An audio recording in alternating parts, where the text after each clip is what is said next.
అరే ఏంట్రా ఇది? ఇంకా సబ్స్క్రైబ్ చేసుకోలేదా? సబ్స్క్రైబ్ చేసుకుని ఆ బెల్ ఐకాన్ కొట్టండి. ఏపీ ఎంసెట్ 2024కి సంబంధించి ఒక ఇంపార్టెంట్ అప్డేట్ అయితే రావడం జరిగింది. మనకి వెబ్సైట్లో డిక్లరేషన్ అని ఒక ఆప్షన్ అయితే ఎనేబుల్ చేశారన్నమాట. మెయిన్గా మీరు ఒకసారి స్క్రీన్ మీద చూస్తున్నారు కదా, ఒకసారి మీరు వెబ్సైట్ ఓపెన్ చేసిన వెంటనే ఫస్ట్ ఫామ్ అయితే ఈ విధంగా అయితే ఉంటుంది, డిక్లరేషన్ ఫామ్ అని. మనకి దీంట్లో ఎవరైతే క్వాలిఫై అయ్యారో ఎగ్జామ్స్లో వాళ్ళ మాత్రమే మీ ఇంటర్ మార్క్స్ అయితే అప్లోడ్ చేయాల్సి ఉంటుంది. ఒకసారి డీటెయిల్గా చూపిస్తాను.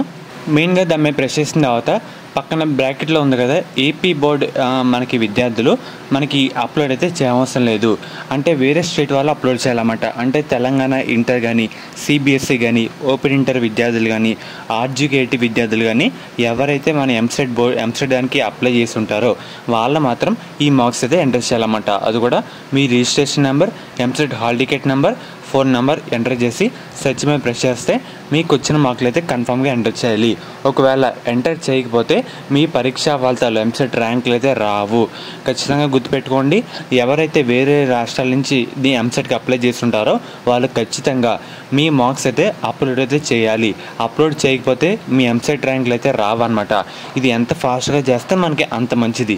సో ఎవరైతే ఉన్నారో వెంటనే ఒకసారి వెరిఫై చేసుకోండి, మార్క్స్ అయితే అప్లోడ్ చేయండి.